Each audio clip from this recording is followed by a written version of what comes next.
Assalamualaikum warahmatullahi wabarakatuh. Apa kabar sahabat Al-Fatah yang dimuliakan Allah? Semoga kita dalam keadaan sehat, dilimpahkan rezekinya dan diberikan keberkahan dunia dan akhirat.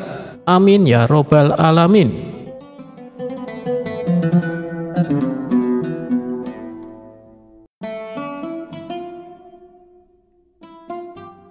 Di Baghdad, ada seorang pedagang licik bernama Abu Jahil.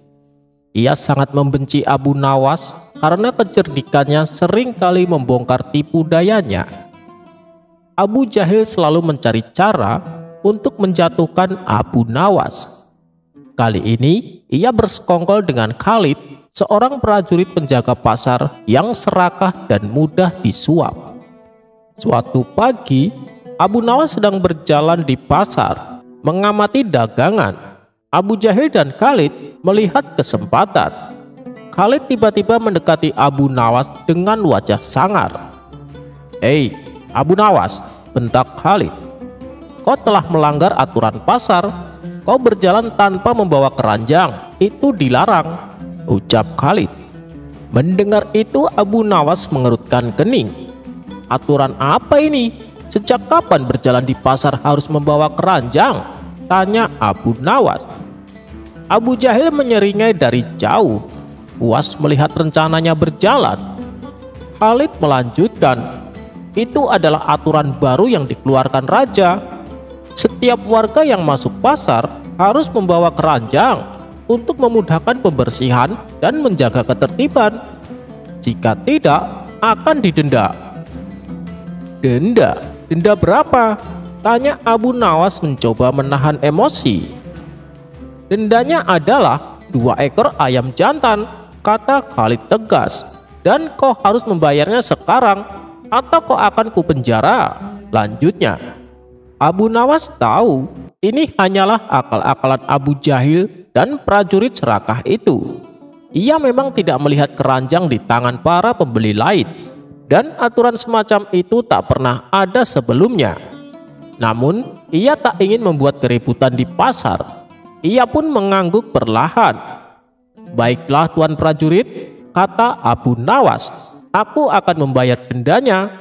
Tapi izinkan aku pulang sebentar untuk mengambil 2 ayam jantan itu," ucap Abu Nawas. Khalid mengizinkan. Merasa yakin Abu Nawas akan kembali dengan ayam-ayamnya, Abu Nawas pun bergegas pulang. Sementara itu, Abu Jahil mendekati Khalid. "Lihat Khalid, Abu Nawas itu memang penurut. Rencana kita berhasil bukan?" ucapnya. Khalid tertawa kecil, membayangkan 2 ayam gemuk akan menjadi santapan lezat. Tak lama kemudian, Abu Nawas kembali ke pasar. Namun, bukan 2 ekor ayam jantan yang ia bawa, melainkan 2 ekor kucing jantan. Masing-masing kucing dipegangnya di tangan dengan tali. Abu Jahil dan Khalid terkejut melihatnya. "Apa-apaan ini Abu Nawas?" bentak Khalid. "Aku minta ayam jantan, bukan kucing." Abu Nawas tersenyum santai. "Bukankah tuan prajurit mengatakan 2 ekor ayam jantan? Nah, aku membawa 2 ekor kucing jantan. Bukankah kucing itu juga ayam, asalkan dia jantan?" Ia sengaja memelintir kata ayam yang dalam bahasa Arab bisa juga berarti hewan, meskipun secara umum merujuk pada unggas. Abu Jahil dan Khalid terbengong-bengong. Mereka mencoba mencari celah untuk menyalahkan Abu Nawas. Tetapi perkataan Abu Nawas, meski konyol, tidak bisa disalahkan secara harfiah. Mereka sendiri yang tidak spesifik menyebutkan ayam buruan atau unggas. Kau mempermainkanku," geram Khalid. "Aku hanya memenuhi janjiku tuan prajurit," jawab Abu Nawas kalem. "Aku membawa 2 ekor jantan sesuai permintaanmu. Jika kau ingin ayam yang berkokok, seharusnya kau sebutkan dengan jelas. Lagi pula, aturan berjalan tanpa keranjang itu sendiri adalah aturan bodoh yang tidak pernah ada. Aku tahu ini semua adalah ulahmu dan Abu Jahil," ucap Abu Nawas.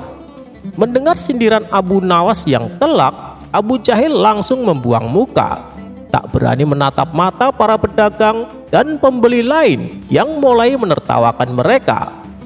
Khalid yang tadinya angkuh kini merasa sangat malu. Ia menyadari dirinya telah dipermainkan dan dibodohi oleh kecerdikan Abu Nawas. Sejak hari itu, Khalid tidak lagi berani bersekongkol dengan Abu Jahil untuk mengerjai Abu Nawas, apalagi membuat aturan aneh di pasar. Abu Nawas sekali lagi membuktikan bahwa kecerdasan dan kelicikan positifnya selalu dapat mengalahkan niat buruk dan keserakahan orang lain.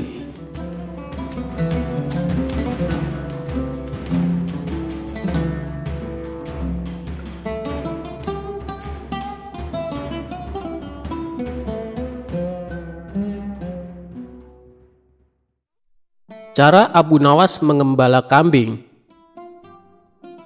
Pada suatu hari, Abu Nawas dipanggil untuk menghadap raja di istana. Kemudian oleh raja diberikan 2 ekor kambing, yang satu kurus dan yang satu gemuk. Kemudian raja berkata, "Wahai Abu Nawas, ini ada 2 ekor kambing.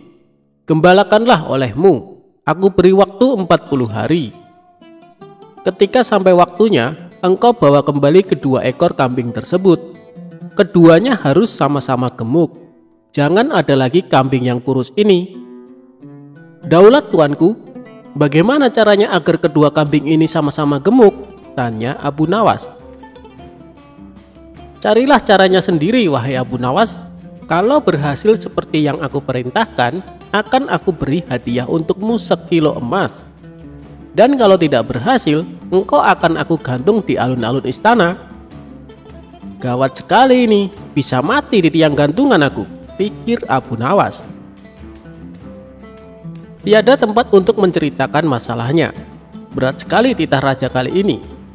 Ketika Abu Nawas tengah berpikir, raja kembali bertanya, "Bagaimana? Apakah engkau mengerti, wahai Abu Nawas?" "Daulat tuanku, hamba mengerti. Insya Allah akan hamba kerjakan seperti perintah tuanku raja. Allah akan mengabulkan hajat tuan raja tersebut. Sebelum itu, ada hal yang ingin hamba minta pada tuan raja. Berilah hamba 2 orang untuk membantu hamba mengembalakan kambing tersebut pagi dan sore," jawab Abu Nawas. "Baiklah, aku kabulkan permintaanmu," jawab Baginda Raja. 2 orang pembantu diberikan oleh raja kepada Abu Nawas. Kemudian ia berpamitan kepada raja. 2 ekor kambing raja diperintahkan untuk dihela oleh 2 orang pembantu yang diberikan raja. Kambing-kambing tersebut segera dibawa pulang ke rumah Abu Nawas. Sesampainya di rumah, Abu Nawas membuat 2 buah kandang. Kedua kandang tersebut dibuat dinding yang sangat rapat, sehingga gelap gulita di dalam kandang tersebut. 1 kandang untuk kambing yang gemuk, yang satu lagi untuk kambing yang kurus. Disitulah kedua kambing tersebut ditempatkan. Siang dan malam tak pernah dikeluarkan. Makan dan minuman diletakkan ke dalam kandang. Di dalam kandang yang berisi kambing gemuk diletakkan seekor kucing hitam. Di waktu malam, mata kucing tersebut menyala merah. Melihat hal itu, kambing yang gemuk tadi menjadi ketakutan. Kambing gemuk mengira itu adalah mata harimau. Dengan situasi seperti itu, makanan yang diberikan terasa tidak enak. Walaupun tetap mengunyah rumput, tetapi tidak merasa enak karena ketakutan. Karena itulah kambing gemuk tersebut tidak bertambah gemuk. Lain halnya dengan kambing yang kurus. Makanan dimakan dengan nyaman. Siang dan malam hatinya senang. Karena itulah dari hari ke hari kambing tersebut semakin sehat, sehingga tubuhnya gemuk menyerupai kambing yang satu lagi. Singkat cerita, ketika telah sampai waktunya 40 hari, dibawalah kedua kambing tersebut ke istana raja. Kedua kambing tersebut dikembalikan kepada Baginda Raja. Sambil menyerahkan kambing tersebut, Abu Nawas berkata, "Daulat tuanku, kedua kambing sudah sama-sama gemuk seperti kehendak tuanku raja. Sekarang hamba kembalikan kepada tuan raja, dan hamba meminta hadiah 1 kilo emas seperti janji tuanku raja." Baginda Raja memperhatikan kambing-kambing tersebut. Ketika dilihat oleh Baginda Raja, kedua kambing tersebut memang sudah sama-sama gemuk. Kemudian raja bertanya kepada kedua pembantu yang membantu Abu Nawas untuk mengembalakan kambing tersebut. Setelah mendengar jawaban dari keduanya, Baginda Raja mengetahui kalau di dalam kandang kambing yang gemuk dimasukkan seekor kucing hitam oleh Abu Nawas. Sambil tertawa sang raja berkata, "Oh, begitu rupanya cara engkau memelihara kambing, wahai Abu Nawas. Benar-benar cerdik engkau." Setelah itu diberilah oleh raja kepada Abu Nawas sekilo emas seperti yang dijanjikan hadiah untuk memelihara kambing. Selamatlah Abu Nawas dari tiang gantungan.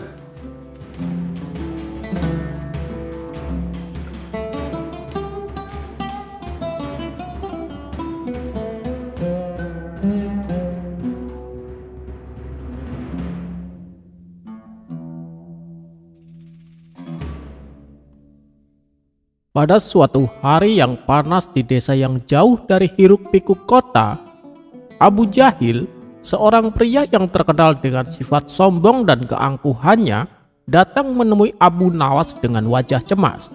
"Abu Nawas, tolong bantu aku!" teriak Abu Jahil memasuki rumah Abu Nawas dengan langkah terburu-buru. Abu Nawas yang sedang duduk santai sambil menyeruput teh mengangkat alisnya. "Ada apa, Abu Jahil? Biasanya kamu tidak terlihat seperti ini. Apa yang membuatmu terlihat begitu panik?" tanya Abu Nawas. Abu Jahil menundukkan kepala. "Begini Abu Nawas, aku mendengar kabar malaikat maut sedang mengunjungi desa ini. Aku tak ingin mati, aku belum siap." Ia menarik napas dalam-dalam. Matanya berbinar-binar penuh ketakutan. "Tolong sembunyikan aku tak bisa mati sekarang," pinta Abu Jahil. Abu Nawas tertawa kecil. "Ah, kamu ini selalu saja takut mati. Kenapa kamu tak bisa menerima takdir dengan tenang seperti orang-orang bijak?" jawab Abu Nawas. Abu Jahil menatapnya tajam. "Bukan begitu Abu Nawas, aku tidak takut mati. Aku hanya belum selesai dengan rencanaku. Aku masih banyak urusan yang belum selesai. Aku ingin hidup lebih lama. Jadi tolong sembunyikan aku dari malaikat maut." Abu Nawas berpikir sejenak. Meskipun ia sering bercanda, ia tahu bahwa tak ada yang bisa menghindari takdir. Namun melihat keseriusan wajah Abu Jahil yang biasanya sombong itu, ia memutuskan untuk memberinya pelajaran sekaligus melayani permintaan yang cukup unik ini. "Baiklah," kata Abu Nawas dengan senyum lebar. "Aku tahu tempat yang sangat aman. Di tempat itu, bahkan malaikat maut pun tidak akan bisa menemukannya." Abu Jahil langsung melonjak kegirangan. "Di mana itu? Cepat beritahu aku," pinta Abu Jahil. Abu Nawas menjawab dengan penuh misteri. "Kamu harus mengikuti aku." Mereka berdua berjalan melewati desa yang terik dan akhirnya tiba di sebuah sumur tua yang sudah lama tidak digunakan. Sumur itu tampak terlupakan dengan batu-batu besar menutupinya dan air yang sudah mengering bertahun-tahun. Abu Jahil menatap sumur itu dengan bingung. "Ini yang kamu maksudkan? Sumur ini terlihat seperti tempat orang-orang mati, bukan tempat untuk bersembunyi," tanya Abu Jahil tidak percaya. Abu Nawas hanya tersenyum dan menjelaskan, "Disinilah tempat paling aman. Malaikat maut tidak akan pernah mengira kamu bersembunyi di sini. Aku jamin kamu akan aman," jawab Abu Nawas. Dengan sedikit ragu, Abu Jahil akhirnya memutuskan untuk mengikuti saran Abu Nawas. Ia pun turun ke dalam sumur, duduk di dasar sumur yang sempit itu, berharap bisa lolos dari takdir. Hari pertama Abu Jahil merasa sangat tidak nyaman. Udara di dalam sumur terasa pengap dan ia mulai merasa haus dan lapar. Namun, ia mencoba menenangkan dirinya. Hari kedua, kondisi Abu Jahil semakin buruk. Ia mulai merasa pusing karena kekurangan air dan makanan. Ia ingin berteriak, tetapi ia ingat pesan Abu Nawas untuk tidak membuat suara. "Bertahanlah, bertahanlah," ia mencoba menenangkan dirinya. Namun pada malam ketiga, saat Abu Jahil sudah hampir putus asa, ia tertidur lelap dan bermimpi aneh. Di dalam mimpinya, malaikat maut muncul di hadapannya. Malaikat itu tampak tinggi dan menakutkan dengan sayap yang sangat besar. Abu Jahil terkejut dan gemetar ketakutan. "Malaikat maut, jangan ambil nyawaku!" teriak Abu Jahil dalam mimpinya. Malaikat maut tersenyum seakan tahu apa yang dipikirkan Abu Jahil. "Jangan khawatir, aku tidak datang untukmu. Atau apakah kamu yang sedang bersembunyi di sumur itu?" tanya malaikat maut dengan suara yang seram namun penuh dengan kebijaksanaan. Abu Jahil langsung terbangun, terengah-engah. "Abu Nawas, keluarkan aku!" teriaknya dari dalam sumur. Abu Nawas datang dan menatapnya dengan tatapan yang penuh pengertian. "Sudah selesai Abu Jahil? Kamu sudah merasa cukup aman di sumur itu?" tanyanya. Abu Jahil merasakan ketakutan yang mendalam. "Keluarkan aku sekarang, aku tidak mau mati di sini. Aku tidak tahu jika malaikat maut bisa tahu aku bersembunyi di sini." Mendengar itu Abu Nawas tertawa keras. "Tentu saja malaikat maut tahu tempatmu. Tak ada yang bisa bersembunyi dari takdir. Tak peduli seberapa jauh kita lari atau seberapa pintar kita bersembunyi, ajal pasti akan datang pada waktunya." Abu Jahil terpana, merenung. "Jadi aku tidak bisa lari dari takdir ya?" ucapnya. Abu Nawas mengangguk. "Itulah yang aku katakan. Bahkan jika kamu bersembunyi di dalam gua yang terdalam, di dasar laut, atau di puncak gunung, tak ada tempat yang aman dari ajal. Jadi, bukannya bersembunyi, lebih baik kita bersiap untuk menghadapi takdir dengan hati yang lapang." Abu Jahil terdiam. Ia merasa malu dengan dirinya sendiri. "Mungkin selama ini aku terlalu fokus pada ketakutanku akan kematian, hingga lupa untuk mempersiapkan diri dengan cara yang benar." Abu Nawas mengulurkan tangannya untuk menarik Abu Jahil keluar dari sumur. "Lihatlah teman, hidup bukan soal mencari tempat bersembunyi dari kematian, tapi soal bagaimana kita menjalani hidup dengan baik dan membuat persiapan untuk apa yang datang setelahnya." Abu Jahil mengangguk pelan. "Aku mengerti sekarang Abu Nawas. Terima kasih telah membuka mataku." Pesan dari cerita ini, tak ada tempat yang dapat menyembunyikan kita dari takdir. Kematian adalah bagian dari kehidupan yang tak bisa dihindari. Sebaiknya kita menghadapinya dengan hati yang siap dan penuh amal baik, daripada mencari-cari cara untuk lari dari takdir. Hidup ini adalah persiapan untuk akhir yang pasti. Jadi, kita harus menjalani hidup dengan bijaksana, penuh kebajikan, dan tidak dikuasai oleh ketakutan yang berlebihan.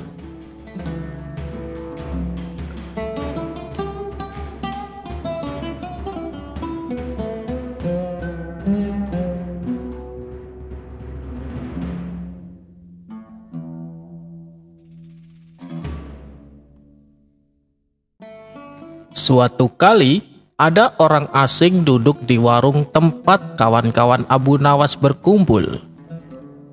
Dari penampilannya, orang asing tersebut merupakan saudagar kaya yang kebetulan singgah di kota Baghdad.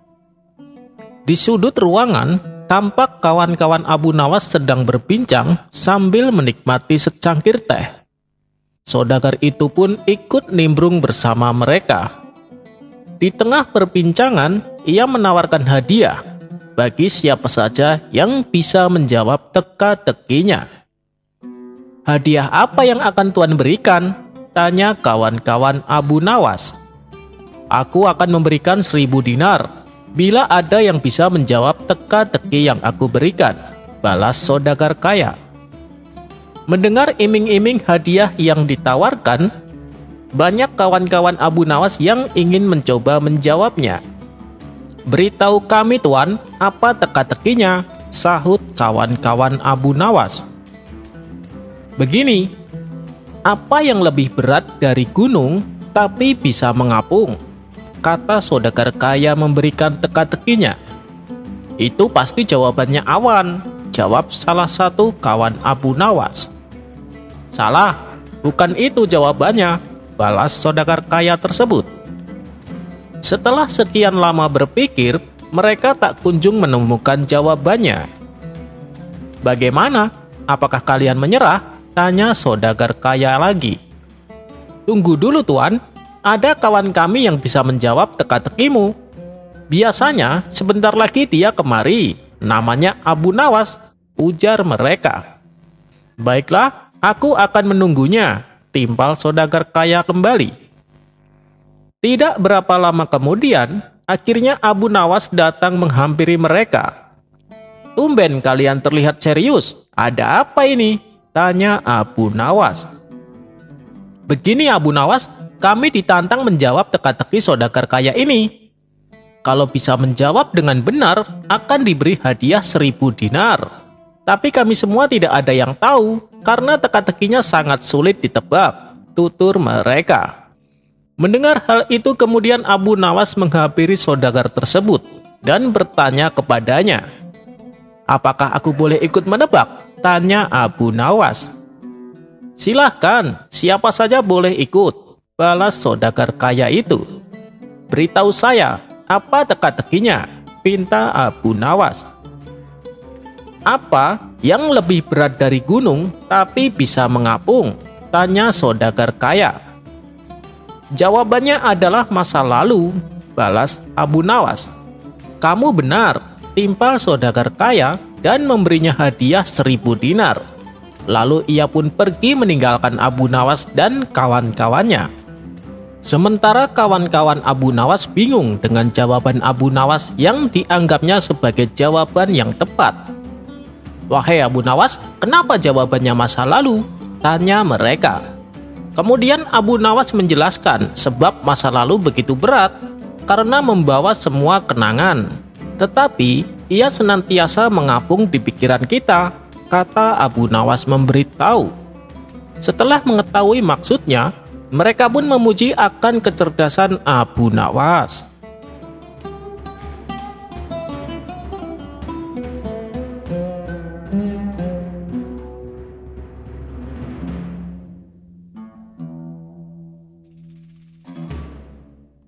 Di suatu pagi yang cerah, Abu Jahil duduk sendirian di depan rumah. Ia terlihat jenuh dengan suasana yang dialaminya. Dan untuk menghilangkan rasa tersebut, ia pun pergi menemui Tuan Hamid. Wahai Tuan Hamid, boleh saya masuk? Tanya Abu Jahil. Silahkan, ada apa Abu Jahil? Tanya Tuan Hamid. Tidak ada apa-apa, aku hanya sedang suntuk saja, jawab Abu Jahil. Oh, kalau begitu kita sama. Bagaimana kalau kita mancing? Ajak Tuan Hamid. Wah, itu ide yang bagus. Ayo kita berangkat, sahut Abu Jahil. Maka berangkatlah mereka berdua menuju sungai yang banyak ikannya. Setelah sekian lama menghabiskan waktu di sana, Abu Jahil hanya memperoleh ikan 3 ekor. Sedangkan Tuan Hamid mendapatkan 9 ekor ikan. Karena waktu sudah menjelang sore, mereka berdua pun memutuskan untuk pulang. Ketika di tengah perjalanan, Abu Jahil berkata, Tuan Hamid, kita bagi 2 ikannya ya. Tuan Hamid membalas, maksudnya bagaimana Abu Jahil? Kemudian Abu Jahil menjelaskan, begini, engkau kan dapat 9 ekor, dan aku 3 ekor ikan. Jadi totalnya kan ada 12. Kita bagi 2 sama rata, kamu 6, aku 6. Bagaimana? Mendengar hal itu tentu saja Tuan Hamid menolaknya. Wah, tidak bisa begitu. Aku kan mendapat 9 ekor hasil usahaku sendiri. Begitu juga denganmu, protes Tuan Hamid. Aku nggak mau tahu, pokoknya kita harus bagi 2 sama rata. Karena kita berangkatnya juga sama-sama, ujar Abu Jahil. Mereka berdua pun akhirnya terlibat pertengkaran yang tidak ada ujungnya. Karena masing-masing dari mereka tidak ada yang mau mengalah. Lebih baik masalah ini kita tanyakan kepada Abu Nawas, saran Abu Jahil. Baik, aku setuju, jawab Tuan Hamid. Kemudian mereka berdua bergegas menuju rumah Abu Nawas. Di hadapan Abu Nawas, Abu Jahil menceritakan permasalahannya. Jadi apa yang kau inginkan? Tanya Abu Nawas kepada Abu Jahil. Aku ingin ikannya dibagi secara adil, jawab Abu Jahil. Keadilan apa yang ingin kau pilih? Cara manusia atau cara Tuhan? Tanya Abu Nawas kembali. Aku ingin cara Tuhan saja, karena Tuhan maha adil, jawab Abu Jahil. Baiklah, aku akan memutuskannya dengan cara keadilan Tuhan, kata Abu Nawas. Kemudian Abu Nawas membagikan 3 ekor ikan untuk Abu Jahil dan 9 ekor ikan untuk Tuan Hamid. Melihat hal itu, Abu Jahil tidak terima. Keadilan macam apa ini? Masa aku hanya dapat 3 ekor? Protes Abu Jahil. Tapi dengan tenang Abu Nawas menjelaskan, wahai Abu Jahil, ketahuilah Tuhan tidak akan membagi rezeki yang sama kepada setiap orang. Ada yang kaya, ada juga yang miskin. Itu semua tergantung pada usahanya masing-masing. Begitu mendengar penjelasan Abu Nawas, Abu Jahil hanya terdiam. Usaha yang ia dapatkan memang hanya memperoleh 3 ekor ikan.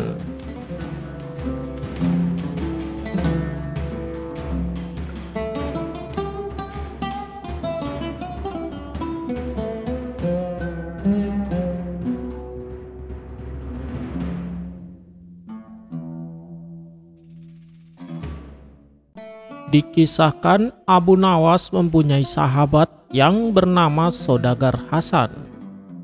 Saudagar Hasan ini seorang yang kaya raya. Ia menetap di kampung sebelah bersama putra sematawayangnya. Seiring berjalannya waktu, Saudagar Hasan jatuh sakit. Karena sakitnya tak kunjung sembuh, akhirnya ia meninggal dunia. Kini tinggallah anak putranya yang mewarisi seluruh kekayaan Saudagar Hasan. Anaknya Saudagar Hasan ini merupakan pemuda yang malas dan suka hura-hura. Sehingga dalam kurun waktu setahun, warisan dari ayahnya sudah ludes. Sekarang jangankan untuk berfoya-foya, untuk makan sehari-hari saja, ia tidak punya uang. Kian hari kondisinya kian mengenaskan, akibat selalu menahan rasa lapar. Tiba-tiba, ia teringat sosok Abu Nawas yang merupakan sahabat mendiang ayahnya. Ia pun akhirnya memutuskan untuk menemuinya. Setelah menempuh perjalanan lumayan jauh, sampailah ia di rumah Abu Nawas. Melihat ada pemuda dengan penampilan kusut dan kumal, Abu Nawas lalu bertanya kepadanya, "Wahai anak muda, siapa kamu dan ada perlu apa datang kemari?" Pemuda itu menjawab, "Saya anaknya Saudagar Hasan, Tuan Abu. Saya lapar sekali. Beberapa hari ini saya belum makan." Seketika Abu Nawas langsung mendekapnya dan mengajaknya masuk ke rumah. Setelah pemuda itu diberi makan dan minum, Abu Nawas kembali bertanya, "Apa yang terjadi denganmu? Kenapa bisa jadi seperti ini?" Si pemuda lalu menceritakan kisahnya. "Sepeninggalan ayah, aku selalu hidup berfoya-foya. Harta warisan ayah sudah habis akibat perilaku saya," kata si pemuda. "Kenapa kau tidak bekerja?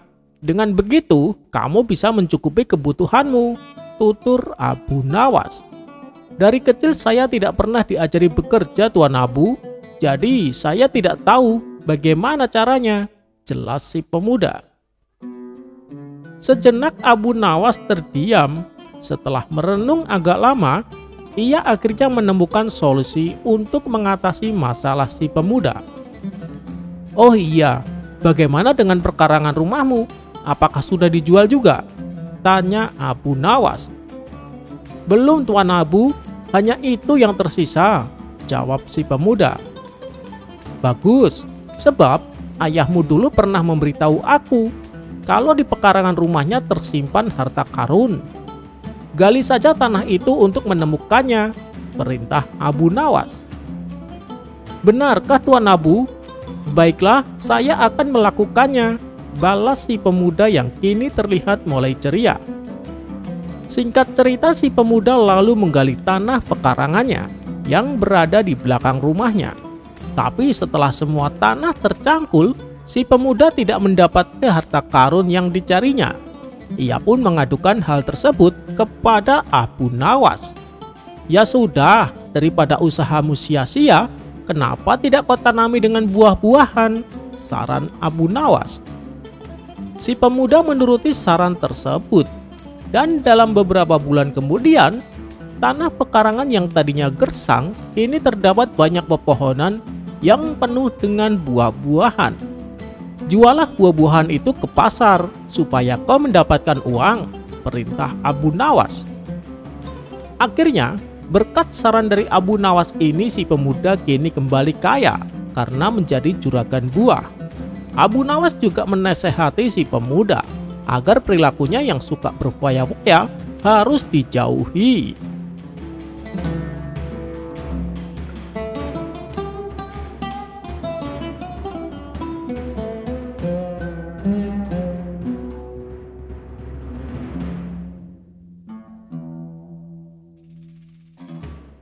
Diceritakan di sebuah kerajaan di mana sang raja dan permaisuri belum juga dikaruniai keturunan, sehingga membuat sang raja sedih.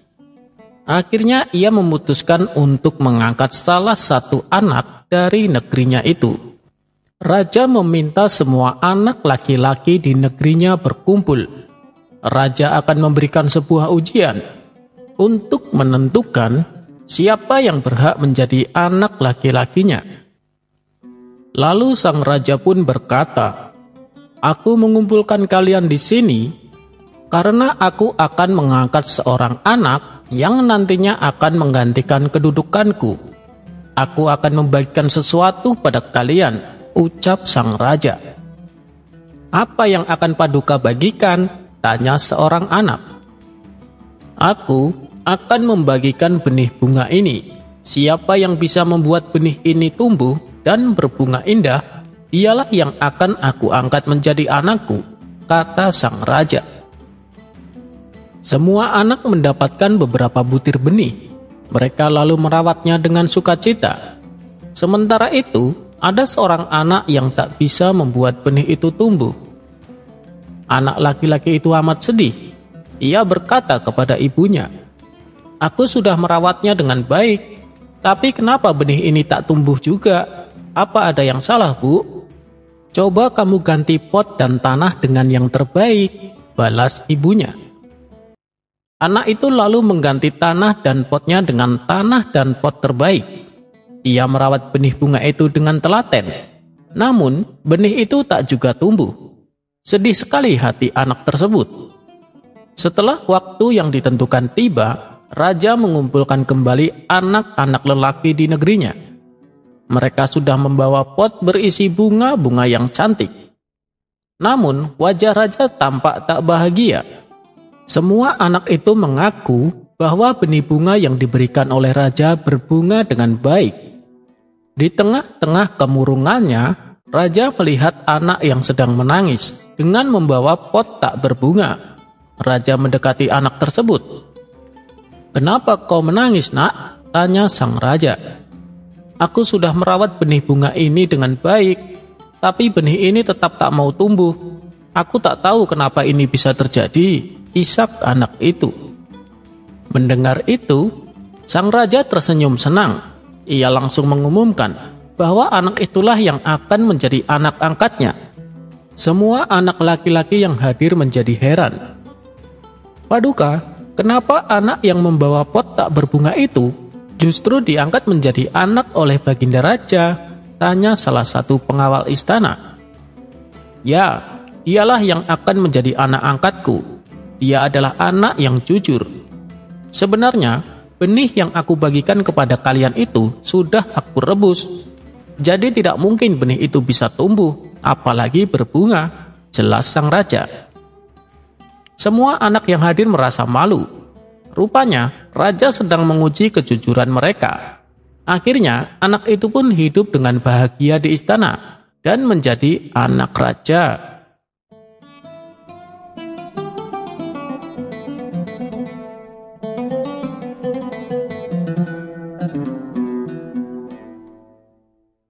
Saudagar kaya membangun masjid megah. Cerita Abu Nawas ini bermula dari seorang saudagar kaya yang tengah membangun masjid besar di tengah-tengah kota Baghdad. Setelah masjid tersebut selesai dibangun, masyarakat sangat takjub dengan bangunannya yang megah. Pujian dan sanjungan terus terucap dari orang-orang kepada saudagar kaya itu. Lalu, saat peresmian, saudagar kaya memutuskan untuk membuat tanda tulisan di pintu masjid. Para warga yang hadir bertanya kepadanya, "Tulisan apa yang akan kau tempelkan?" "Aku akan menuliskan namaku," jawab saudagar kaya tersebut. Abu Nawas yang kala itu hadir memprotes niat saudagar kaya tersebut. "Untuk siapa kau buat masjid ini?" tanyanya. "Tentu saja untuk Allah Subhanahu wa Ta'ala," jawab saudagar kaya tersebut. "Jika kau buat untuk Allah Subhanahu wa Ta'ala, maka jangan kau tulis namamu di pintu masjid," balas Abu Nawas. "Mengapa tidak boleh? Orang-orang harus tahu siapa yang membangun masjid ini," kata saudagar kaya mulai emosi. "Jika demikian pakailah namaku," ujar Abu Nawas menantang. Tentu saja permintaan Abu Nawas ditolak mentah-mentah. "Aku tidak mau, enak saja, aku yang membangunnya," protes saudagar kaya itu. "Jika kau membangun masjid untuk ketenaran diri, maka kau telah kehilangan pahalamu," tutur Abu Nawas. Saudagar kaya itu pun terdiam dan mulai tersadar akan perbuatannya tadi. Lalu ia berkata kepada warga, "Apapun yang dikatakan Abu Nawas, tulislah." Saat pintu masjid akan ditulis dengan nama Abu Nawas, dirinya langsung mencegah. "Jangan tulis namaku, tulislah ayat Al-Quran di pintu masjid," perintah Abu Nawas. Akhirnya, para warga pun mengikuti saran Abu Nawas.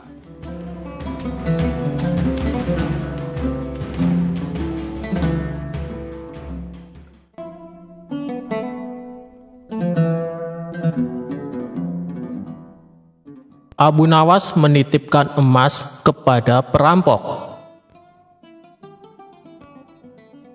Dikisahkan ada seorang ketua perampok yang terkenal sadis dan kejam. Ia mempunyai puluhan anak buah yang juga tak kalah sadisnya. Mereka melakukan aksinya di tengah gurun pasir yang gersang jauh dari pemukiman penduduk. Bagi siapa saja yang melewati daerah kekuasaannya, maka akan bernasib sial, terutama rombongan kabilah yang membawa barang dagangan. Apabila ada yang berani menolak atau melawan saat dirampok, gerombolan perampok tersebut tak segan-segan untuk membunuhnya. Suatu ketika, Tuan Hamid berencana pergi ke negeri seberang untuk membawakan pesanan sebuah perhiasan emas. Namun Tuan Hamid ragu untuk melakukannya, sebab ia harus melewati gurun pasir yang merupakan kawasan komplotan perampok sadis tersebut. Ia pun bingung dengan situasi yang dialaminya.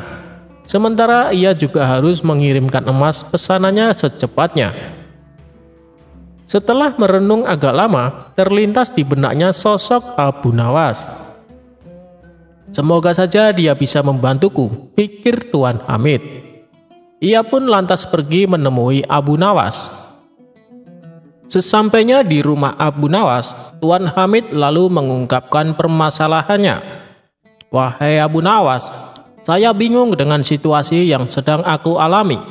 Barangkali kamu bisa membantuku," pinta Tuan Hamid. "Masalah apa yang membuatmu bingung?" tanya Abu Nawas. "Begini Abu Nawas, besok aku harus mengirimkan perhiasan emas ke negeri seberang. Tapi aku takut karena harus melewati gurun pasir yang merupakan kawasan komplotan perampok sadis. Karena yang aku dengar, siapapun yang melewati daerah itu pasti hartanya dirampok sampai ludes. Kalau menolak akan dibunuh," ujar Tuan Hamid. "Menurutmu apa yang harus aku lakukan?" tanya Tuan Hamid. Sejenak Abu Nawas terdiam. Dalam hati ia berkata, Mereka memang perampok yang sadis. Yang aku dengar, tidak ada yang bisa selamat melewati daerah itu, kecuali dengan pertolongan Allah. Ya sudah, begini saja Tuan Hamid. Saya akan membantumu, biarkan aku yang melakukan tugas itu, ucap Abu Nawas. Maksudmu kamu yang akan mengantarkan emasnya? Tanya Tuan Hamid. Benar Tuan Hamid, itu pun kalau Tuan mengizinkan, jawab Abu Nawas. Tentu saja Abu Nawas, saya justru malah berterima kasih kalau kamu berhasil menjalankan tugas ini. Kamu akan saya kasih hadiah, balas Tuan Hamid kegirangan. Singkat cerita, berangkatlah Abu Nawas membawakan emas Tuan Hamid. Dia ikut rombongan kabilah besar yang sama-sama menuju ke negeri seberang. Saat tengah malam tiba, sampailah mereka di tengah gurun pasir yang merupakan daerah komplotan perampok sadis. Dari kejauhan Abu Nawas melihat ada gubuk kecil yang dihuni oleh satu orang. Maka terlintaslah di benaknya sebuah ide untuk menyelamatkan emas yang dibawanya sebelum dihadang para perampok. Lebih baik aku titipkan emas ini kepada orang penghuni gubuk itu, pikir Abu Nawas. Ia pun segera memisahkan diri dari rombongan, berjalan menuju gubuk tersebut. Kawan, bolehkah saya menitipkan barang ini sebentar? Tanya Abu Nawas. Orang penghuni gubuk itu menjawab, oh silahkan, taruh saja di dalam. Setelah menitipkan emas, Abu Nawas lalu mengejar rombongannya dan kembali berjalan bersama para kabilah. Tidak lama kemudian, tiba-tiba komplotan perampok muncul menghadang dengan pedang terhunus di tangannya. Serahkan semua barang-barang kalian, jangan ada yang tersisa. Bila kalian melawan atau menolak, kami tak segan-segan membunuh kalian, ancam komplotan perampok. Rombongan kabilah ini pun terpaksa memberikan semua hartanya karena ketakutan akan dibunuh. Sedangkan Abu Nawas yang tak membawa apapun hanya digeledah dan luput dari aksi perampokan. Ketika semua barang dan harta berhasil didapatkan, komplotan perampok ini lalu pergi meninggalkan Abu Nawas dan rombongannya. Alhamdulillah, emas yang kubawa bisa selamat, ucap Abu Nawas dalam hati. Kemudian Abu Nawas berniat ingin kembali mendatangi gubuk tempat di mana ia menitipkan emasnya. Setibanya di sana, terlihat komplotan perampok yang tadi beraksi berada di gubuk yang akan ia datangi. Celaka, ternyata aku salah orang. Yang aku titipi emas justru dialah ketua perampoknya, kata Abu Nawas kecewa. Saat ia hendak pergi berpaling, dari kejauhan si ketua perampok melihat kehadiran Abu Nawas. Hai tuan, kemarilah, jangan takut, teriaknya. Sesaat Abu Nawas ragu dengan tawaran ketua perampok tersebut. Kalaupun aku lari, aku pasti akan mudah ditangkap mereka, dan bisa-bisa aku dibunuhnya. Lebih baik aku datangi saja. Hanya kepada Allah aku meminta perlindungan, ucap Abu Nawas dalam hati. Lalu Abu Nawas memberanikan diri menghampiri mereka. Tuan, mau mengambil barang titipan Tuan? Tanya ketua perampok. Benar, saya kesini berniat untuk mengambilnya, jawab Abu Nawas. Ambillah dan segera tinggalkan tempat ini, ucap ketua perampok. Abu Nawas sempat terkejut dan heran dengan ucapannya. Tak ingin membuang waktu, Abu Nawas segera mengambil emas titipannya dan pergi meninggalkan tempat itu. Saat Abu Nawas berjalan menjauh, sayup-sayup ia mendengar percakapan para komplotan perampok tersebut.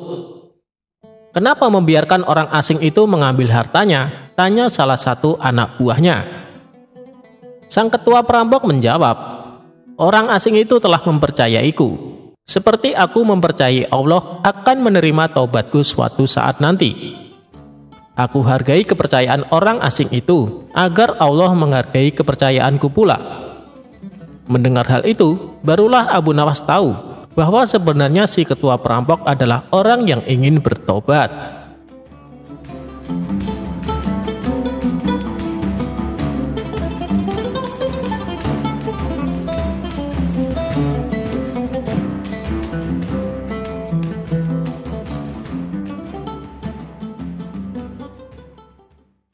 Di negeri Baghdad, Dahulu kala ada seorang menteri yang dikenal sangat jahat perangainya, sehingga ditakuti warganya. Ia tidak bisa melihat perempuan cantik, terutama istri orang, pasti diambilnya. Apabila membeli suatu barang, ia tidak pernah mau membayar. Kelakuannya itu lama-kelamaan sampai juga ke telinga Abu Nawas, sehingga membuat hatinya panas. Maka Abu Nawas pun pasang niat tidak akan meninggalkan daerah itu sebelum sang menteri menghembuskan nafas terakhirnya, alias mati. Kemudian Abu Nawas berangkat ke tempat menteri itu tinggal dan sengaja menyewa rumah yang berdekatan untuk melakukan investigasi.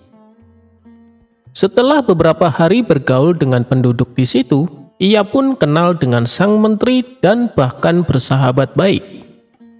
Begitu baiknya pendekatan yang dilakukan, sampai-sampai menteri itu tidak bisa mencium rencana busuk Abu Nawas. Abu Nawas boleh masuk dan keluar rumah itu dengan bebas, sehingga ia tidak menaruh curiga sama sekali kepadanya. Di dalam rumah itu, Abu Nawas melihat sebuah tiang gantungan yang digunakan untuk menggantung orang-orang yang bersalah kepada menteri itu. Cara menggantungnya pun dengan cara yang sadis, yaitu kaki di atas dan kepala di bawah. Dalam posisi demikian, orang itu dipukuli sampai mati. Dengan demikian, memang betul berita-berita yang aku dengar tentang menteri ini, pikir Abu Nawas. Nantikanlah, aku pasti akan membalas. Hei orang muda, kata Abu Nawas kepada seorang pemuda tampan yang sedang mengiring seekor lembu gemuk. Apakah lembu itu akan dijual? Tanya Abu Nawas.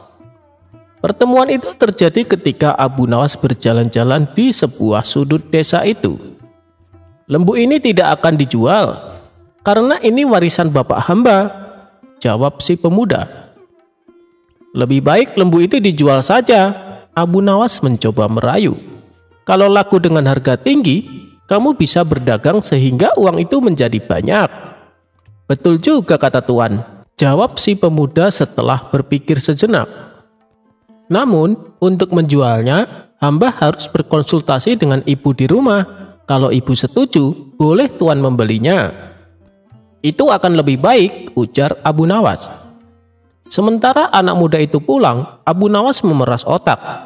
Ia akan berusaha memanfaatkan ketampanan wajah anak muda itu untuk melaksanakan rencananya. Hei menteriku, tunggulah bagimu kelak, kata Abu Nawas dalam hati dengan perasaan geram.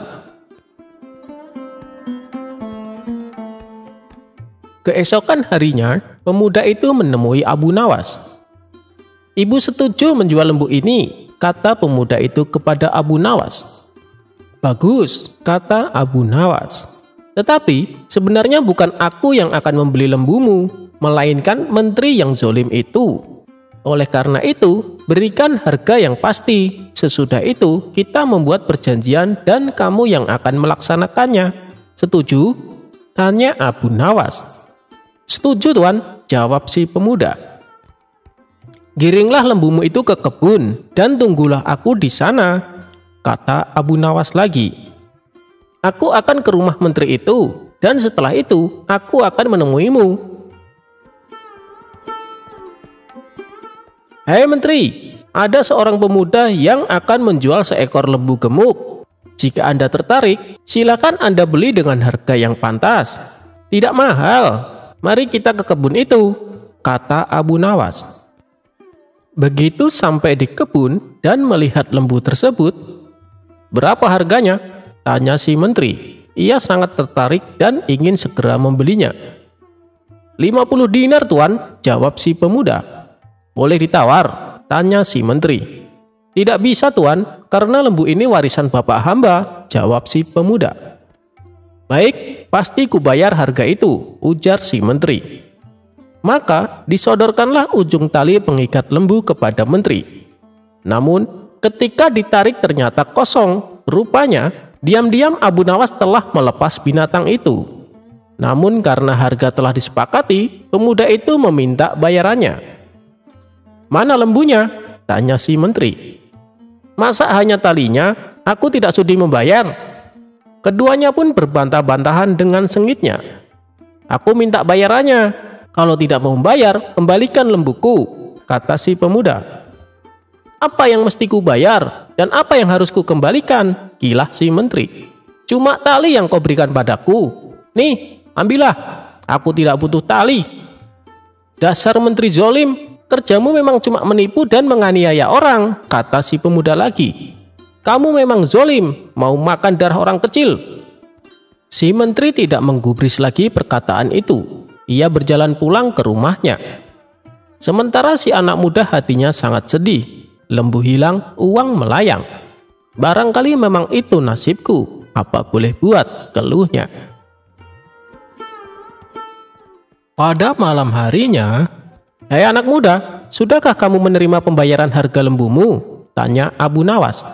"Hamba diperdaya menteri itu," jawab si pemuda dengan wajah nelangsa. "Lembu hilang, uang melayang.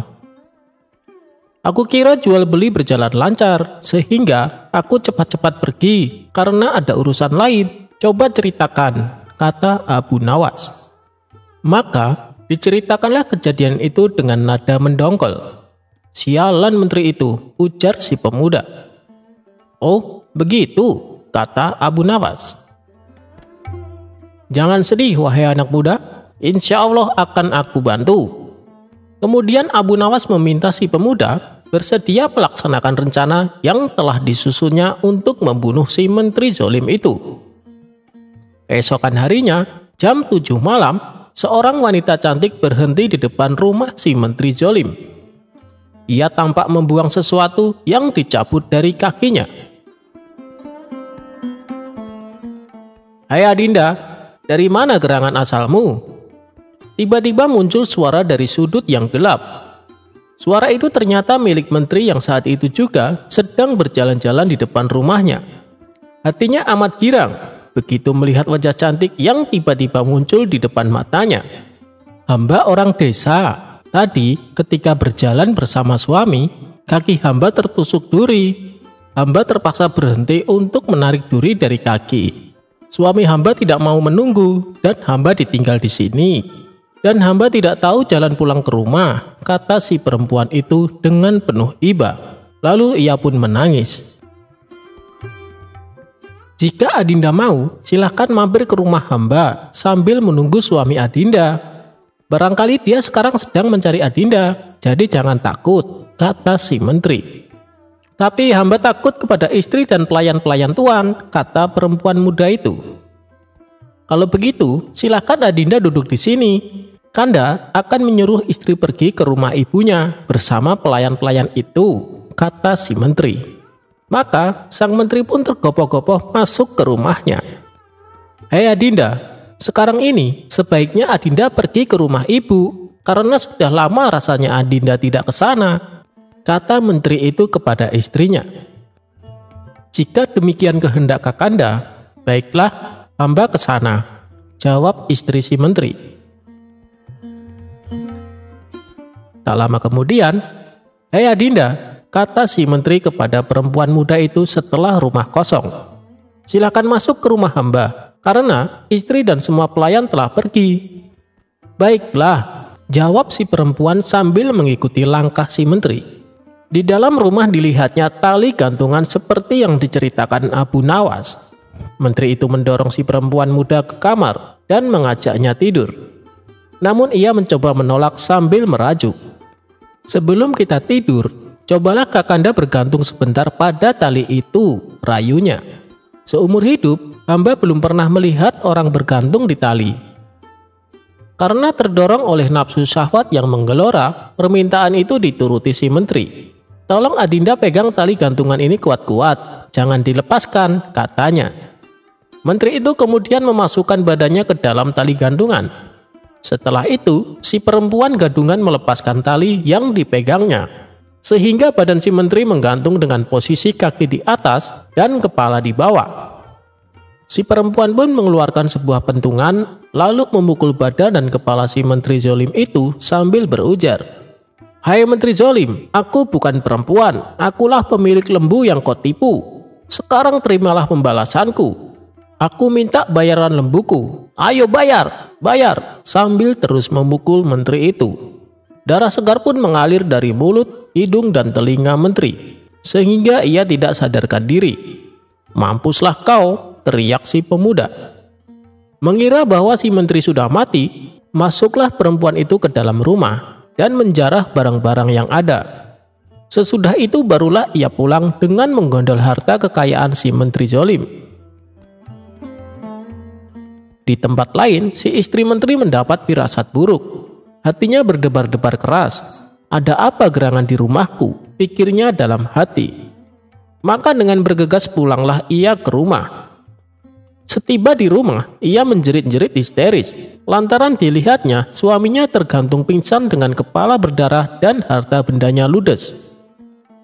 Ketika tali gantungan dilepas, ternyata suaminya masih bernapas. Meski terengah-engah, kemudian dipercikan air mawar ke sekujur tubuhnya dan kepala menteri, hingga siuman dan membuka matanya. "Ya Kakanda," ucap si istri sambil menangis meratapi nasib suaminya. "Kenapa Kanda bisa begini?" Si menteri tidak bisa segera menjawab pertanyaan itu. Tapi lambat laun setelah kesadarannya mulai pulih, ia pun bisa menceritakan semua yang dialaminya. Setelah itu ia jatuh sakit. Abu Nawas khawatir mendengar kabar itu. Buru-buru ditemui si anak muda itu di rumahnya. "Mengapa tidak kamu matikan dia?" tanya Abu Nawas. "Bukankah aku sudah pesan, jangan kamu tinggal sebelum dia mati? Sekarang sebaiknya kamu tambah penyakit menteri itu supaya mati." "Bagaimana caranya?" tanya si pemuda. Ia tidak kalah khawatir dengan Abu Nawas.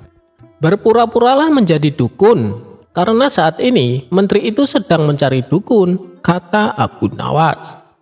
"Selanjutnya, usahakan dengan caramu sendiri agar rumah itu kosong. Dan setelah kosong, pukulilah menteri itu sampai mati. Sebelum mati, jangan kamu tinggalkan dia." Keesokan harinya, datanglah seorang kakek tua bertongkat ke rumah menteri itu. Ia memakai jubah panjang dan serban putih dengan langkah terbungkuk-bungkuk. "Tuan, siapakah tuan ini?" tanya seorang pelayan menteri itu. "Aku ini dukun," jawab kakek tua tersebut. "Kenapa kamu menyapa aku di tengah jalan seperti ini? Tidak sopan berbuat seperti itu kepada orang tua." "Maaf tuan, hamba pelayan menteri di sini. Beliau saat ini sedang sakit dan perlu dukun. Jika tuan mau, silahkan masuk ke rumahnya," kata si pelayan.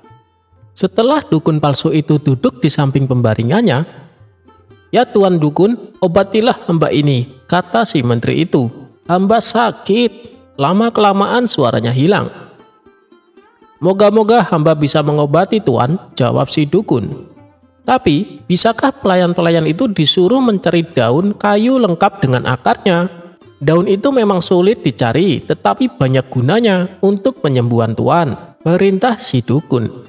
Menteri itu kemudian menyuruh 3 orang pelayan untuk memenuhi permintaan dukun. Tak lama kemudian, dukun itu berkata lagi, "Maaf, hamba lupa, ada lagi daun kayu yang lain yang hamba butuhkan. Tolong pelayan yang lain disuruh mencari." Maka menteri itu pun menyuruh pelayan lainnya, sehingga rumah itu kosong karena anak dan istri menteri sebelumnya sudah pergi keluar rumah. Setelah yakin bahwa rumah itu kosong, diambillah sebuah pentungan dan dipukulinya sekujur badan menteri itu sampai babak belur dan mengeluarkan darah dari hidung, telinga, dan mulutnya. "Hei menteri, aku bukan dukun, tapi pemilik lembu yang kamu tipu. Mana bayaranmu?" katanya. Menteri itu pingsan dan tidak bernapas lagi. Dikiranya si menteri sudah mati. Cepat-cepat dukun itu pergi karena khawatir para pelayan itu segera kembali. "Puas hatiku karena menteri itu sudah mati," pikir si dukun palsu. Kira-kira 1 jam kemudian, para pelayan itu kembali dengan tangan hampa, diikuti oleh istri menteri. Mereka cemas melihat tuannya tergeletak dan dukun itu tidak ada lagi. Lalu istri menteri itu menyiram badan suaminya dengan air mawar yang diminumkan seteguk ke mulutnya. Tak lama kemudian, menteri itu sadar, namun belum bisa bicara. "Wahai istriku, orang itu bukan dukun, tetapi dia yang punya lembu itu juga," kata si menteri setelah sadar. "Panggillah orang-orang alim dan kabarkan kepada mereka bahwa aku sudah mati. Masukkan badanku ke dalam keranda bersama sekerat batang pisang yang dibungkus kain putih sebagaimana mayat lainnya. Tetapi yang dimasukkan ke liang lahat nanti adalah batang pisang tadi. Sedang badanku tetap dalam keranda dan dibawa pulang kembali. Dengan demikian, orang yang punya lembu itu tidak akan datang lagi kemari. Kapan-kapan bila aku sembuh, akan kucari orang itu untuk membuat perhitungan terakhir." Semua pesan itu dikerjakan oleh istri menteri itu dengan baik. Tetap dasar Abu Nawas, ia berhasil mencium akal busuk itu. Maka ditemuinya si pemilik lembu. "Kenapa tidak kamu pukul sampai mati menteri itu?" tanya Abu Nawas. "Orang itu sudah mati," kata si pemuda. "Ia tidak bergerak dan tidak bernapas lagi karena darah keluar dari hidung dan telinganya. Saat ini menteri itu hidup dan pura-pura mati," kata Abu Nawas. Lalu diceritakannya rencana menteri tadi dan rencananya sendiri agar menteri itu benar-benar mati. "Sebab jika ia masih hidup juga, aku tidak dapat menjamin nasibmu kelak." Abu Nawas pun menjalankan rencananya. "Hai saudara, maukah Anda aku bayar untuk menaiki kuda yang cepat larinya?" kata Abu Nawas kepada seorang joki yang berbadan tinggi tegap. "Dekatilah kuburan menteri itu. Jika jenazah sudah sampai ke liang kubur, berteriaklah keras-keras, 'Akulah pemilik lembu.' Kemudian paculah kudamu sekencang-kencangnya. Apa kamu mau?" tanya Abu Nawas. "Ya, saya mau," jawab si tukang joki. "Nah, ini uangnya, pergilah," kata Abu Nawas sambil menyerahkan uang kepada sang joki. Esok harinya, iring-iringan jenazah menteri itu berangkat dari rumah, lengkap dengan orang besar, orang alim, sanak keluarga dan sahabat almarhum. Begitu sampai dekat liang lahat, terdengar teriakan, "Akulah pemilik lembu." Suasana di kuburan menjadi kacau, karena para pelayat kemudian berlarian ingin mengejar orang yang berteriak tadi. Namun apa daya, orang yang dikejar sudah kabur dengan kudanya. Sementara keranda ditinggal tidak terurus. Pada saat itulah si pemuda pemilik lembu yang sebenarnya muncul. Rupanya ia ikut dalam barisan pelayat. "Hei menteri, akulah pemilik lembu yang kamu tipu. Sekarang saatnya kamu harus membayar lunas utangmu. Tidak akan kubiarkan nyawamu tetap bersarang di badanmu." Lalu dipukulnya menteri itu sekuat tenaga hingga benar-benar tewas. Setelah itu ia pulang ke rumah. Akan halnya joki tadi, akhirnya ia terkejar dan tertangkap dan kemudian dibawa ke kuburan menteri. Upacara pemakaman yang tadinya hanya pura-pura menjadi upacara sungguhan karena menteri yang diusung di dalam keranda itu benar-benar mati. Badannya hancur dan tidak bernapas lagi tanpa diketahui siapa pelakunya. Hal itu mengagetkan seluruh pelayat. Setelah itu, orang-orang pulang ke rumah masing-masing dengan hati masgul dan heran. Sedangkan si joki dibawa oleh anak-anak menteri ke rumahnya. "Apa sebab kamu berteriak dan mengaku sebagai orang yang punya lembu?" tanya mereka. "Aku tidak tahu sebabnya, aku hanya dibayar untuk berteriak seperti itu," jawab si joki. "Siapa yang membayarmu?" tanya anak-anak menteri. "Abu Nawas, tuan," jawab si joki.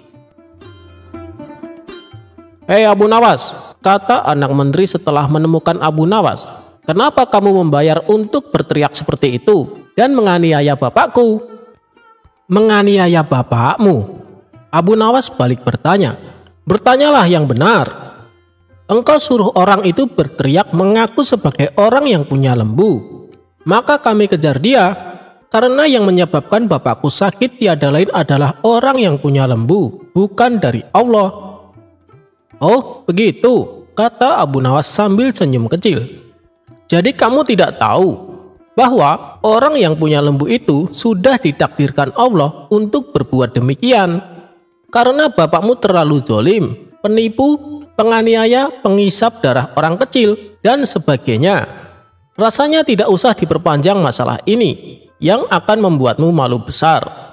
Lebih baik kamu doakan saja agar bapakmu diampuni Allah. Anak menteri itu terdiam sebab ia tahu semua perbuatan bapaknya. Barangkali memang demikian takdir bapakku, pikirnya dalam hati sambil berjalan pulang ke rumah. Akhirnya, warga kota itu termasuk orang yang punya lembu merasa senang dan tenang hatinya karena tidak ada lagi orang yang akan berbuat jolim. Sedangkan Abu Nawas segera kembali ke rumahnya. Niatku sudah terlaksana, pikirnya. Siapa tahu barangkali Baginda Raja sedang menanti kedatanganku di istana beliau. Lagi pula, aku juga sudah sangat rindu kepada Baginda Raja.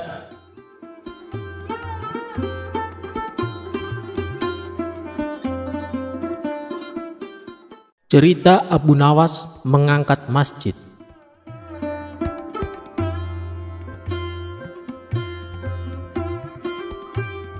Dikisahkan, pada masa pemerintahan Baginda Raja, hiduplah seorang cerdik cendekia yang bernama Abu Nawas. Dia adalah orang yang sangat cerdik. Karena kecerdikannya itu, ia diangkat menjadi penasehat Baginda Raja. Suatu ketika, Baginda Raja dan penasehatnya ini sedang duduk-duduk di teras masjid sambil berbincang-bincang mengenai rencana Baginda yang akan memperluas bangunan istana. Namun hal itu terkendala oleh letak masjid yang bakal terkena dampak perluasan istana tersebut. Kemudian Baginda Raja pun meminta saran kepada Abu Nawas sang penasehat. Bagaimana pendapatmu penasehat? Caranya memindahkan masjid ini, tapi jangan sampai masjid ini rusak. Karena saya suka akan keindahan masjid ini, kata Baginda Raja. Mendapat pertanyaan begitu, Abu Nawas berpikir sejenak. Begini Baginda, bagaimana kalau Raja membuat sayembara? Barang siapa yang bisa memindahkan masjid ini, Raja akan memberikan hadiah yang besar, ujar Abu Nawas. Dengan saran penasehat itu, Baginda Raja pun setuju. Baiklah kalau begitu, segera umumkan kepada rakyat. Barang siapa yang dapat memindahkan masjid tanpa ada kerusakan sedikit pun, maka akan kuberi unta sebanyak 50 ekor, kata Baginda Raja. Maka diumumkanlah sayembara Baginda Raja ini ke masyarakat. Sehingga gemparlah rakyat atas sayembara Raja tersebut. Banyak rakyat yang mendaftar dengan kelompok yang bervariasi jumlahnya. Hingga pada hari yang telah ditentukan, maka seluruh rakyat berkumpul di depan masjid yang akan dipindahkan. Wahai rakyatku yang kucintai, aku mengadakan sayembara ini untuk membuat istana supaya lebih megah, sehingga bangsa lain akan lebih hormat dengan negara kita. Barang siapa yang mampu memindahkan masjid ini, maka saya akan berikan kepadanya 50 ekor unta yang gemuk-gemuk, kata Baginda Raja. Rakyat pun menyambutnya dengan tepuk tangan. Hingga akhirnya tibalah saatnya sayembara dimulai. Namun, dari para peserta yang mendaftar ini tidak ada satupun yang sanggup memindahkannya. Sehingga Baginda Raja pun menjadi bingung. Kenapa dari peserta sayembara yang jumlahnya ratusan orang tersebut tidak ada yang mampu melakukannya? Di tengah kegundahan Baginda Raja ini, majulah Abu Nawas ke depan Baginda dan seluruh rakyat yang berkumpul. Baginda, izinkan hamba yang melaksanakan tugas ini sendirian, karena para peserta sudah tak ada yang sanggup, ujar Abu Nawas. Sendiri? Tanya Baginda Raja penasaran. Iya Baginda, kata Abu Nawas meyakinkan. Apa kamu sanggup penasehat? Kata Baginda lagi. Sanggup Baginda, tapi ada syaratnya, jelas Abu Nawas. Apa syaratnya? Pasti kupenuhi, kata Baginda dengan penuh semangat. Benarkah Baginda akan memenuhi syarat saya? kata Abu Nawas memastikan. Benar, coba katakan, kata Baginda lagi. Masjid ini akan saya pikul sendirian, asalkan ada yang mau meletakkan di atas pundak saya, Baginda, kata Abu Nawas. Raja pun berpikir, bagaimana cara meletakkan masjid ini di atas pundak Abu Nawas. Sedangkan peserta yang ratusan orang saja tidak ada yang sanggup menggeser sedikit pun masjid ini. Kemudian raja pun berkata kepada Abu Nawas, sebenarnya apa maksudmu Abu Nawas? Tanya Baginda Raja. Sebesar itulah beban yang ada di pundak Baginda untuk memakmurkan rakyat Baginda, dibandingkan hanya memikirkan keindahan istana raja yang tidak begitu penting. Maka lebih utamakan kemakmuran rakyat terlebih dahulu, kata Abu Nawas. Mendengar perkataan Abu Nawas tersebut, maka Baginda Raja pun mengerti maksudnya. Terima kasih penasehat, karena engkau telah mengingatkanku untuk lebih arif dalam memimpin kerajaan ini, kata Baginda Raja kepada Abu Nawas. Kemudian atas perintah raja, karena rakyat sudah pada berkumpul, maka diadakanlah pesta untuk rakyat semua. Dan semua itu ditanggung biayanya oleh Baginda Raja.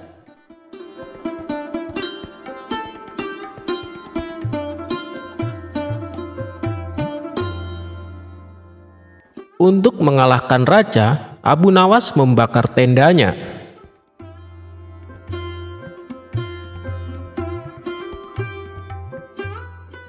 Dalam dunia sufi dikenal tokoh Abu Nawas atau disebut juga Abu Nuwas. Tokoh yang satu ini dikenal dengan kecerdasan dan kecerdikannya dalam memecahkan segala masalah. Tak jarang sejumlah orang sering terpedaya dengan pola pikir Abu Nawas. Salah satunya adalah Baginda Raja. Salah satu cerita yang masyhur adalah Baginda Raja menantang Abu Nawas dalam suatu perlombaan. Ajang lomba itu adalah tenda siapa yang paling ramai dan paling banyak dikunjungi oleh pengunjung, maka dialah yang menang. Tidak dijelaskan alasan Baginda Raja mengapa menantang Abu Nawas untuk lomba tersebut. Bisa jadi Baginda Raja sangat senang dengan kecerdikan Abu Nawas dalam menyelesaikan tantangan. Singkat cerita, tantangan disetujui di tempat alun-alun kerajaan dan waktu pun sudah ditentukan. Aturannya adalah tenda siapa yang paling ramai dikunjungi orang mulai pukul 12 siang hingga pukul 12 malam. Bukan hal yang sulit bagi Baginda Raja untuk membuat tendanya ramai dikunjungi. Sejak dimulainya perlombaan, tenda Baginda Raja sudah ramai dikunjungi warga. Bagaimana tidak, selain tendanya besar, di dalam tenda juga disediakan hiburan serta aneka makanan dan minuman. Siapapun yang datang ke tenda tersebut sudah pasti terhibur dan konsumsi tercukupi. Berbeda dengan tenda milik Abu Nawas. Selain tendanya kecil, tidak sebesar milik Baginda Raja, di tempat itu juga tidak ada hiburan apalagi makanan. Namun, Abu Nawas terlihat tenang sembari duduk-duduk di dalam tenda tersebut. Menurutnya, waktu perlombaan masih panjang. Tenang saja, waktu masih panjang, gumam Abu Nawas sembari melihat keramaian di tenda milik Baginda Raja. Sejumlah warga yang datang ke tenda Baginda Raja sudah mengira bahwa Abu Nawas akan kalah dalam perlombaan ini. Terlebih lagi, semakin malam jumlah warga yang mendatangi tenda Baginda Raja semakin banyak dan semakin banyak. Abu Nawas masih terlihat duduk-duduk santai dan tenang. Nyaris tidak ada upaya apapun agar tendanya ramai dikunjungi warga. Hingga sekitar jam 12 malam kurang 5 menit, Abu Nawas mulai beraksi. Tenda miliknya tiba-tiba terbakar. Api yang membakar tenda tersebut menjulang ke angkasa. Kontan saja warga yang hadir di tenda milik Baginda Raja pun berteriak, "Tenda Abu Nawas terbakar! Tenda Abu Nawas terbakar, teriak warga. Warga yang penasaran semburat keluar dari tenda Baginda Raja. Ada yang penasaran dan datang melihat hingga ada yang membawa air untuk memadamkan api. Tak ketinggalan, Baginda Raja pun ikut mendatangi tenda Abu Nawas. Nah, pas pukul 12 malam, semua orang yang ada di tenda Baginda Raja berpindah ke lokasi kebakaran. Tak ketinggalan, Baginda Raja pun datang ke lokasi. Nah, saya yang menang kan yang mulia? Lihat, semua orang termasuk Anda pun datang ke tenda saya tepat pukul 12 malam, ujar Abu Nawas sembari tersenyum penuh kemenangan. Rupanya kebakaran itu disengaja oleh Abu Nawas untuk menarik perhatian orang-orang yang ada di tenda Baginda Raja. Termasuk Baginda Raja juga terkecoh untuk datang ke tenda Abu Nawas. Lagi-lagi Abu Nawas berhasil mengalahkan tantangan dari Baginda Raja. Baginda Raja pun hanya bisa geleng-geleng sembari mengakui kecerdikan Abu Nawas.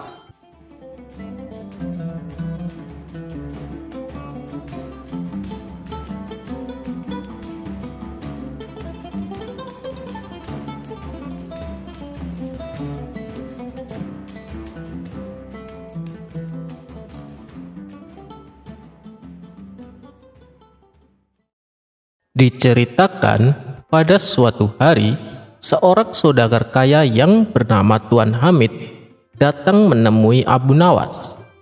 Ia datang bersama seorang menteri istana yang merupakan sahabat dekat Tuan Hamid. Tujuan mereka berdua adalah ingin mendengar nasihat dari Abu Nawas supaya bisa hidup bahagia. Abu Nawas yang kala itu sedang membelah kayu pun meninggalkan pekerjaannya demi untuk menemui kedua tamunya tersebut. Kalian berdua telah mengganggu pekerjaanku, karena nanti siang kayu-kayu yang akan aku belah harus sudah selesai. Sekarang katakan, ada kepentingan apa kalian berdua datang kemari? Tanya Abu Nawas. Kami minta waktunya sebentar Abu Nawas, kami ingin bertanya padamu. Apa kuncinya supaya hidup bahagia? Yang kami lihat, walaupun kamu hidup sederhana, tapi selalu terlihat bahagia, tanya mereka. Oh, soal itu. Memang harta tidak menjamin orang bisa bahagia, betul kan? Kata Abu Nawas kepada Tuan Hamid. Benar Abu Nawas, sahut Tuan Hamid yang merupakan saudagar kaya. Kekuasaan juga tidak menjamin orang bisa hidup bahagia, betul tidak? Kata Abu Nawas kepada menteri istana. Tepat sekali Abu Nawas, timbal sang menteri.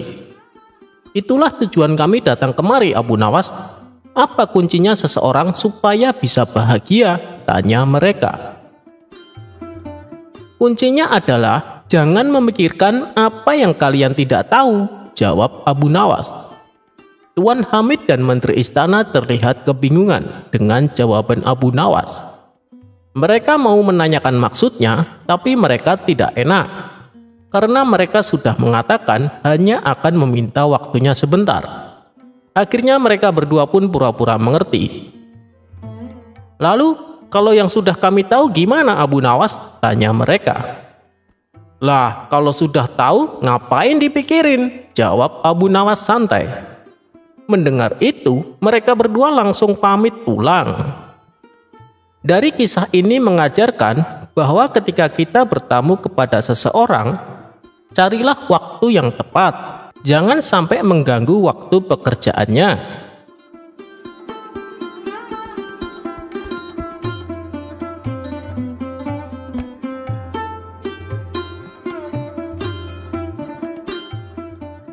Obat sakit mata untuk kakek.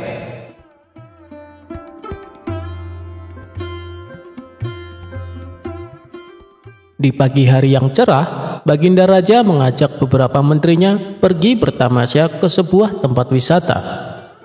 Tak lupa Baginda Raja juga mengajak Abu Nawas untuk menambah suasana liburan menjadi asik. Di tengah-tengah perjalanan menuju tempat wisata itu, Dari kejauhan, mereka melihat seorang kakek yang sedang menunggangi seekor keledai.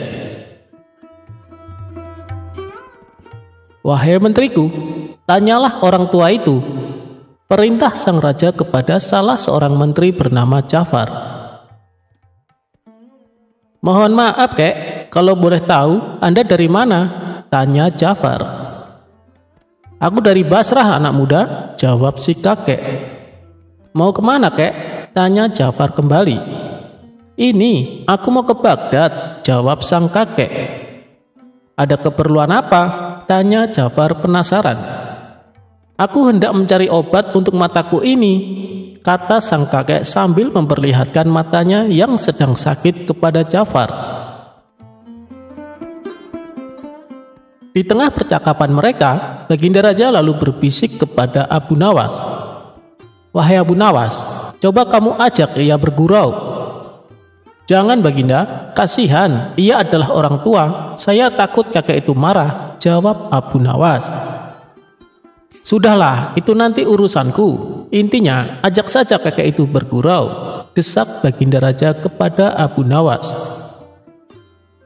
"Baiklah, kalau begitu akan aku lakukan," kata Abu Nawas sambil menganggukkan kepalanya. Setelahnya, Abu Nawas beranjak menghampiri si kakek. "Kek, misalkan aku beri Anda resep untuk mengobati mata kakek itu, imbalan apa yang akan Anda berikan kepadaku?" tanya Abu Nawas. "Aku akan berikan imbalan yang sesuai untukmu," jawab si kakek. "Kalau begitu, dengarkan baik-baik resep ini, Kek," kata Abu Nawas. "Baik, cepat sebutkan apa resep itu," jawab kakek itu tidak sabar menunggu jawaban Abu Nawas. "Jadi begini, Kek. Kakek ambil 3 tiupan angin, 3 sengatan terik matahari, 3 pantulan cahaya rembulan, dan 3 sorot lampu biasa.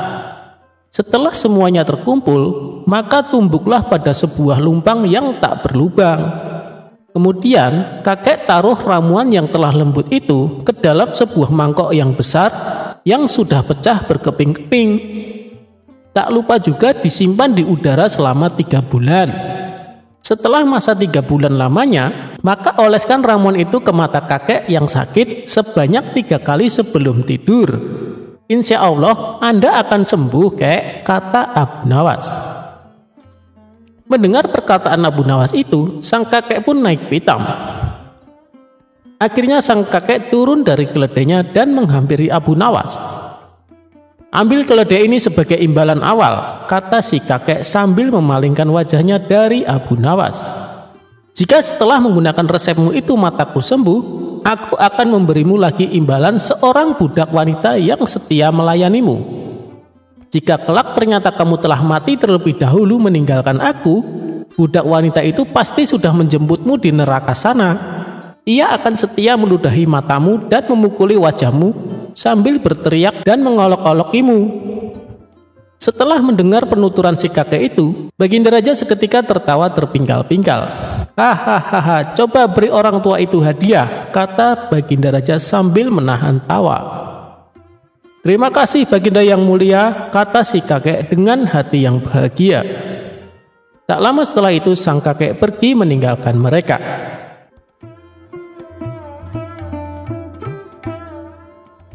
Cerita Abu Nawas mengangkat masjid.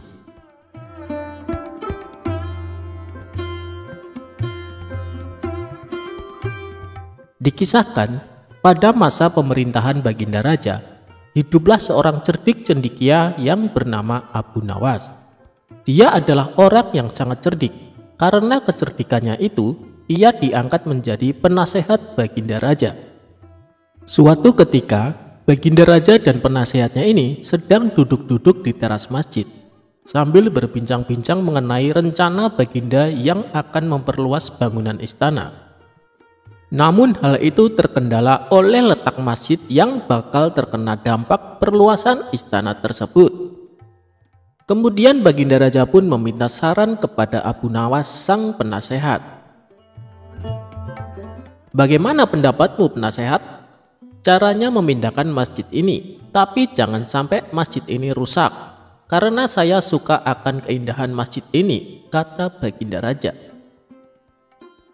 Mendapat pertanyaan begitu, Abu Nawas berpikir sejenak. Begini Baginda, bagaimana kalau Raja membuat sayembara? Barang siapa yang bisa memindahkan masjid ini, Raja akan memberikan hadiah yang besar, ujar Abu Nawas. Dengan saran penasehat itu, Baginda Raja pun setuju. Baiklah kalau begitu, segera umumkan kepada rakyat, barang siapa yang dapat memindahkan masjid tanpa ada kerusakan sedikit pun, maka akan kuberi unta sebanyak 50 ekor, kata Baginda Raja. Maka diumumkanlah sayembara Baginda Raja ini ke masyarakat, sehingga gemparlah rakyat atas sayembara Raja tersebut. Banyak rakyat yang mendaftar dengan kelompok yang bervariasi jumlahnya. Hingga pada hari yang telah ditentukan, maka seluruh rakyat berkumpul di depan masjid yang akan dipindahkan. Wahai rakyatku yang kucintai, aku mengadakan sayembara ini untuk membuat istana supaya lebih megah, sehingga bangsa lain akan lebih hormat dengan negara kita. Barang siapa yang mampu memindahkan masjid ini, maka saya akan berikan kepadanya 50 ekor unta yang gemuk-gemuk, kata Baginda Raja. Rakyat pun menyambutnya dengan tepuk tangan. Hingga akhirnya tibalah saatnya sayembara dimulai. Namun, dari para peserta yang mendaftar ini tidak ada satupun yang sanggup memindahkannya, sehingga Baginda Raja pun menjadi bingung. Kenapa dari peserta sayembara yang jumlahnya ratusan orang tersebut tidak ada yang mampu melakukannya? Di tengah kegundahan Baginda Raja ini, majulah Abu Nawas ke depan Baginda dan seluruh rakyat yang berkumpul. Baginda, izinkan hamba yang melaksanakan tugas ini sendirian, karena para peserta sudah tak ada yang sanggup, ujar Abu Nawas. Sendiri? Tanya Baginda Raja penasaran. Iya Baginda, kata Abu Nawas meyakinkan. Apa kamu sanggup penasehat? Kata Baginda lagi. Sanggup Baginda, tapi ada syaratnya, jelas Abu Nawas. Apa syaratnya? Pasti kupenuhi, kata Baginda dengan penuh semangat. Benarkah Baginda akan memenuhi syarat saya? Kata Abu Nawas memastikan. Benar, coba katakan, kata Baginda lagi. Masjid ini akan saya pikul sendirian, asalkan ada yang mau meletakkan di atas pundak saya Baginda, kata Abu Nawas. Raja pun berpikir, bagaimana cara meletakkan masjid ini di atas pundak Abu Nawas. Sedangkan peserta yang ratusan orang saja tidak ada yang sanggup menggeser sedikit pun masjid ini. Kemudian Raja pun berkata kepada Abu Nawas, sebenarnya apa maksudmu Abu Nawas? Tanya Baginda Raja. Sebesar itulah beban yang ada di pundak Baginda untuk memakmurkan rakyat Baginda, dibandingkan hanya memikirkan keindahan istana raja yang tidak begitu penting. Maka lebih utamakan kemakmuran rakyat terlebih dahulu, kata Abu Nawas. Mendengar perkataan Abu Nawas tersebut, maka Baginda Raja pun mengerti maksudnya. Terima kasih penasehat, karena engkau telah mengingatkanku untuk lebih arif dalam memimpin kerajaan ini, kata Baginda Raja kepada Abu Nawas. Kemudian atas perintah Raja, karena rakyat sudah pada berkumpul, maka diadakanlah pesta untuk rakyat semua. Dan semua itu ditanggung biayanya oleh Baginda Raja.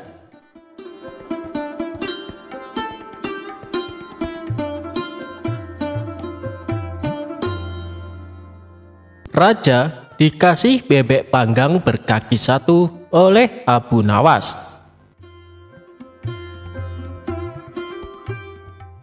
Suatu hari, Baginda Raja dikasih makanan lezat bebek panggang berkaki satu dari Abu Nawas.